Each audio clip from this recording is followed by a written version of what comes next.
Alors, une grosse nouvelle qui arrive du côté de HBO, donc qui nous produit toujours des séries de très grosse qualité. Steven Spielberg prépare donc une série sur Napoléon, adaptée, il me semble, d'un script que Stanley Kubrick avait écrit pour un film, qu'il avait jamais fini parce qu'il est mort avant. Et donc Steven Spielberg va reprendre tout ça et en faire une mini-série HBO.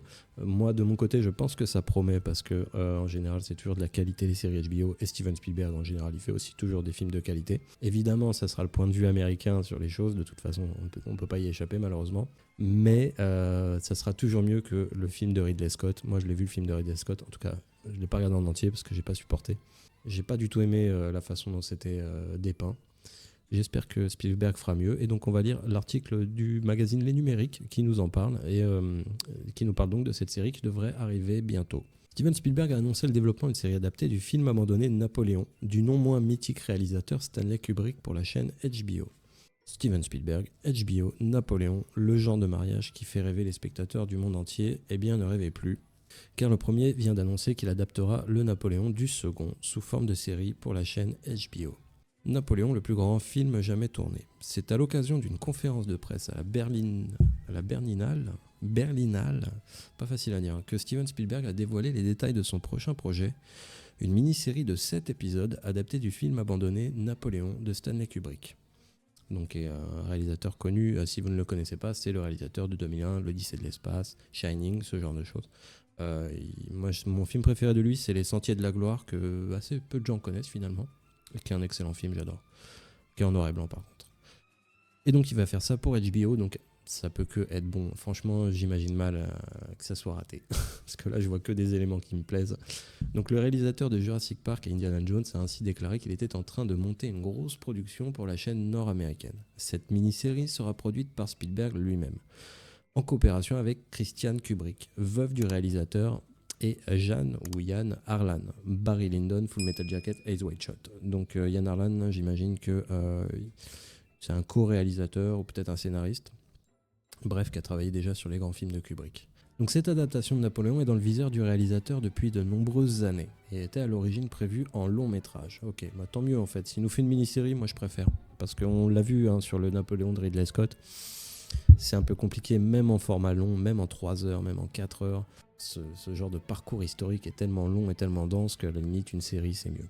Pour rappel, Steven Spielberg a réalisé AI, Intelligence Artificielle, en 2001, qui était un excellent film, je m'en souviens. Déjà un projet inachevé de Kubrick après Eyes Wide Shut. Ah oui, exact, oui c'est vrai. AI était un scénario mis au point par Kubrick et qui a été repris par Spielberg. Et donc là, il recommence. Wide Shut, il est mort juste après Eyes Wide Shut, c'est pour ça. Malheureusement, le cinéaste est décédé en 99 avant de le voir aboutir. Bon, il y a des tas de théories sur les raisons de sa disparition, ce genre de choses. C'est vrai que dans Eyes Wide Shut, il commençait à toucher des notions qui peuvent gêner un peu en même temps.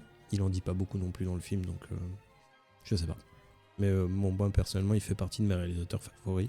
Je pense que la plupart des gens... Alors, il y en a qui aiment pas Kubrick, qui trouvent que c'est trop snob. C'est vrai qu'il a des films qui peuvent être un peu difficiles d'accès, un peu mystérieux. Orange Mécanique, vous voyez, même si c'est génial, moi je suis pas un grand fan, j'aime pas trop. Mais je reconnais qu'il avait vu pas mal de choses, que c'était... voilà, il avait déjà compris l'époque dans laquelle on allait vivre aujourd'hui. Je veux dire, vous regardez Orange Mécanique, vous regardez aujourd'hui, il n'y a pas une grande différence. Si la mise en scène est un peu spectaculaire chez Kubrick, le réel est moins spectaculaire, mais les faits sont là, on n'y est pas loin.